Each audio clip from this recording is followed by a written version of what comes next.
ಯಾವ ತರ ಕಿತ್ತೂರು ರಾಣಿ ಚೆನ್ನಮ್ಮ ಬ್ರಿಟಿಷರ ವಿರುದ್ಧ ಹೋರಾಟ ಮಾಡಿದ್ರು, ಯಾವ ತರ ಸಂಗೊಳ್ಳಿ ರಾಯಣ್ಣ ಬ್ರಿಟಿಷರ ವಿರುದ್ಧ ಹೋರಾಟ ಮಾಡಿದ್ರು, ಆ ತರ ಪ್ರತಿಯೊಬ್ಬ ಕಾಂಗ್ರೆಸ್ಸಿಗ ಮತ್ತು ಪ್ರತಿಯೊಬ್ಬ ಕನ್ನಡಿಗನೂ ಕೂಡ ನಮ್ಮ ರಾಜ್ಯದ ಸ್ವಾತಂತ್ರ್ಯಕ್ಕಾಗಿ ನಾವಿವತ್ತು ಹೋರಾಟ ಮಾಡಬೇಕಾಗಿದೆ.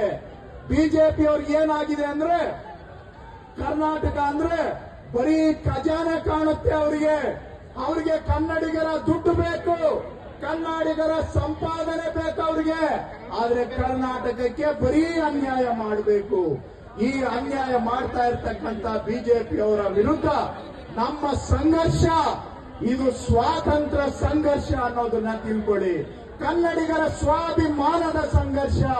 ನಾವು ಬಾಬಾ ಸಾಹೇಬ್ ಅಂಬೇಡ್ಕರ್ ಕೊಟ್ಟಿರ್ತಕ್ಕಂಥ ಸಂವಿಧಾನ ಉಳಿಬೇಕು, ದೇಶದಲ್ಲಿ ಒಕ್ಕೂಟ ವ್ಯವಸ್ಥೆ ಉಳಿಬೇಕು ಅಂದ್ರೆ ಪ್ರತಿಯೊಬ್ಬ ಕನ್ನಡಿಗನು ಹೋರಾಟ ಮಾಡಬೇಕು, ಪ್ರತಿಯೊಬ್ಬ ಕಾಂಗ್ರೆಸ್ಸಿಗನು ಹೋರಾಟ ಮಾಡಬೇಕು. ಇವತ್ತು ಹೋರಾಟದ ರಣಕಹಳೆ ಅಂತ ತಿಳ್ಕೊಳ್ಳಿ ಪ್ರತಿಭಟನೆ. ಎಲ್ಲಿವರೆಗೂ ನಮ್ಮ ಸಂವಿಧಾನ ಉಳಿಯೋದಿಲ್ಲ, ಎಲ್ಲಿವರೆಗೂ ಕನ್ನಡಿಗರ ಸ್ವಾಭಿಮಾನದ ಮೇಲೆ ದಾಳಿ ಮಾಡ್ತಾರೆ, ಎಲ್ಲಿವರೆಗೂ ನಮ್ಮ ಒಕ್ಕೂಟ ವ್ಯವಸ್ಥೆ ಮೇಲೆ ದಾಳಿ ಮಾಡ್ತಾರೆ, ಅಲ್ಲಿವರೆಗೂ ನಾವು ಈ ಹೋರಾಟವನ್ನ ಮುಂದುವರಿಸಬೇಕು.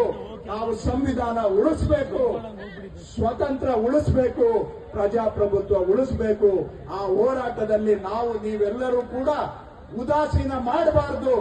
ಉದಾಸೀನ ಮಾಡಿದ್ರೆ ನಾಳೆ ನಮ್ಮ ತಲೆ, ನಮ್ಮ ಜುಟ್ಟು ಈ ಬಿಜೆಪಿ ಡೆಲ್ಲಿಯವರ ಕೈಗೆ ಕೊಡಬೇಕಾಗತ್ತೆ.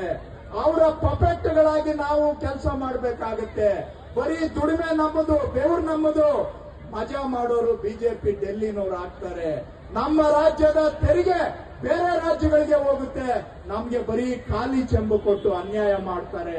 ಇದು ಆಗಬಾರದು ಅಂತ ಹೇಳಿದ್ರೆ ನೀವೆಲ್ಲ ಇನ್ನಷ್ಟು ತೀವ್ರವಾಗಿ ಹೋರಾಟವನ್ನ ಮುಂದುವರಿಸಬೇಕು ಅಂತ ಹೇಳಿ ಮತ್ತೊಮ್ಮೆ ಕೊನೆ